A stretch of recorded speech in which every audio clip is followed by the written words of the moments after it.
Now, this shooting that happened at the YouTube headquarters brought to mind something that happened years ago. There used to be a local or kind of area talk radio station, or they had a talk radio show on in the mornings, like 9 o'clock or something, 9 to 10, and it was kind of a local thing, and people would call in, and you'd have the same people call in over and over. But it was, quite a variety of topics. They'd sometimes have a particular topic, and then sometimes it'd just be wide open. But like I said, it was regular callers that would call in. Anybody who had something on their mind could call in and talk about it. Well, there was a guy, and this always happens on all these kind of shows, that would call in every day. And he'd kind of go off, but it was harmless enough, and they kind of came to an agreement with him that, he could call in, and they'd give him a couple of minutes, and he could spout off about whatever he wanted, as long as he wasn't being belligerent, which worked out well, and then he was satisfied. He'd say what he had to say, and they'd say, okay, time's up, and they'd let him go, and then he was fine. Well, then they switched hosts, and the new host that came in wasn't going to tolerate that. So he just cut that guy off, or actually was very rude to the guy, and rude to a lot of people. He didn't last that long. But after he started doing that, shutting this guy down, it was shortly after that the guy was arrested because he kind of flipped out and he threw a chair through a restaurant window, and they hauled him off to jail. I happen to know about this because I was in a kind of enforced sabbatical at the time myself. Well, he was never the same after that. He was a nice enough guy, but he needed to kind of let off steam, or just he needed to have his voice heard. And once they denied him that, it was all downhill from there. Well, society has long known about this kind of thing, that people need to have a voice. They used to, in parks and public places, it was common to have a speaker's corner where, or several, you could go into a park and there would be a person here and a person there and a person there talking about whatever they want to talk about, kind of like giving a lecture, just giving a speech, And this wasn't a bad thing. These people could let off steam, and they could bring up topics that were maybe not really the norm at the time. But you had a choice. You could always just walk away. You could listen to the guy. If the guy was spouting absolute nonsense, walk away, go to the next guy. That's how it worked. And it worked very well. And it keeps these disenfranchised people happy. Well, with the advent of radio, that kind of went out of favor, though there are still places that do that. And like I say, I think it's a good idea that anybody can have their voice heard. The public soapbox kind of thing. Well, with the advent of radio, it moved to radio now, and newspapers, and if you have a good editorial section, they'll allow a certain amount of that.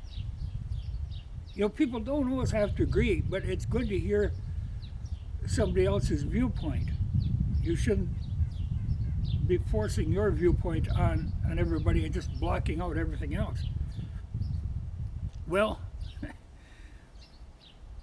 with the advent of the internet, now things kind of changed, and that's where this stuff has migrated to. And YouTube works in principle on that. The problem is when you start restricting what people can say. If people aren't actually breaking the law, I think you have to give them a little leeway. These things will sort themselves out. They'll find their audience, and you have to trust that people know they can make these decisions and these judgments for themselves. I don't care if you have neo-Nazis preaching on a channel. I can sort that out. You have to have faith that people can make that judgment.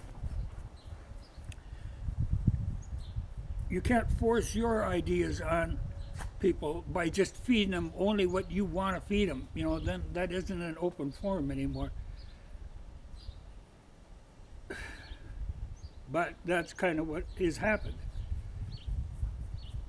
When somebody when the shooting happened, somebody kind of asked my opinion of it, and I said I thought it was inevitable because they were doing just like that talk show host did when he shut that guy down.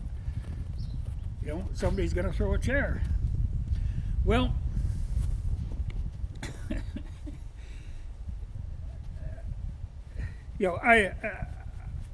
of course, this is completely wrong. This is way off the wall, not a good idea. It's a way overreaction, but people can tend to overreact. You can't disenfranchise them like that. And this person, obviously, I saw some of the videos. I watched some of them just out of curiosity. You are a pushing dog. Back to here. Just go away. Do something. There was nothing. It was not harmful, maybe a little on the lunatic side, but that's fine. Half the world is on the lunatic side. And they try to make it sound like, it was the money deal. And I don't know that was the case. I think more it was just the shutting the voice down. This person obviously had an audience.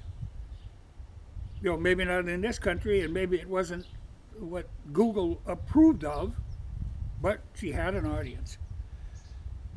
And to go and, the whole thing with the putting age restrictions on videos, that really was not appropriate to put on.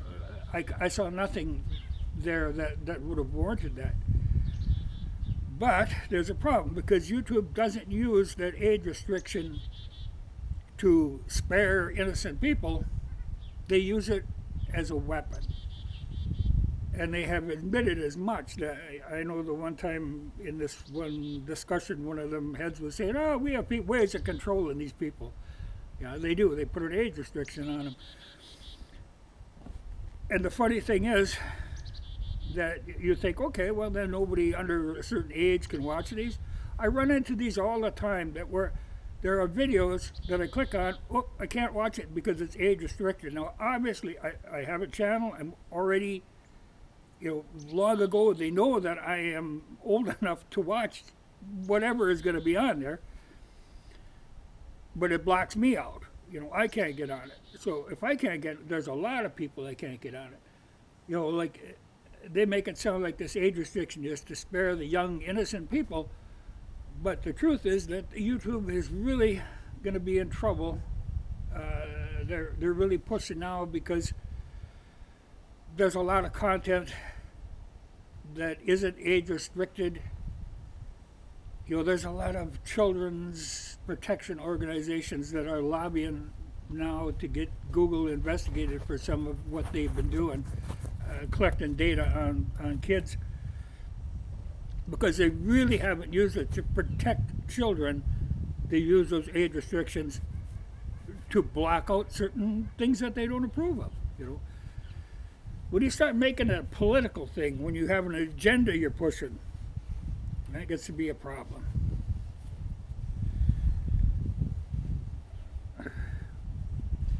But I don't. They're going to kind of sweep this under the rug, or they're going to try. But I tell you, they're in for a world of hurt. I mean, they're really going after Facebook now, but they're lining up for Google, and they will come down on them.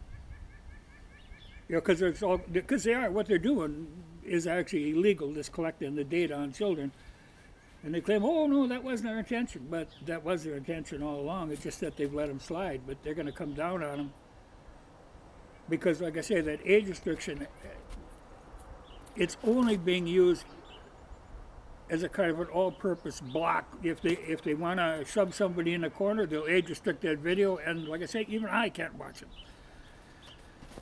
So chairs get thrown through windows. Like I said, it doesn't surprise me. It seemed almost inevitable, and I doubt that it's done happening. But if you're going to be an open forum like that, you have to be open. You know, you can't, stack the deck like that by using that age restriction thing. Yes, unfortunate, but like I say, almost inevitable.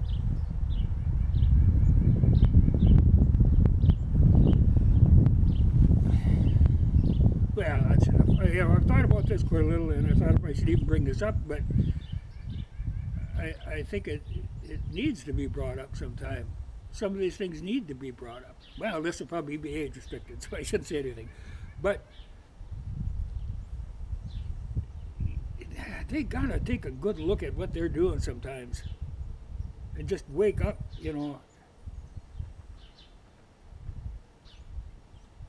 People can make these judgments for themselves. I don't care what people put on there. I can just walk away. You don't have to control it like that.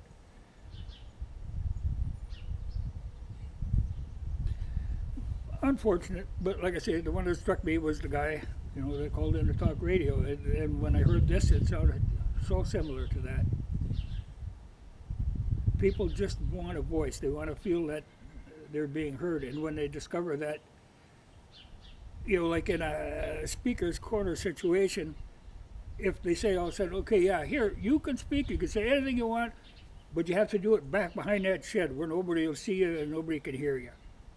Well, that isn't an open forum anymore. You got to keep that level playing field. Yeah, that's enough of that. I gotta go check cows.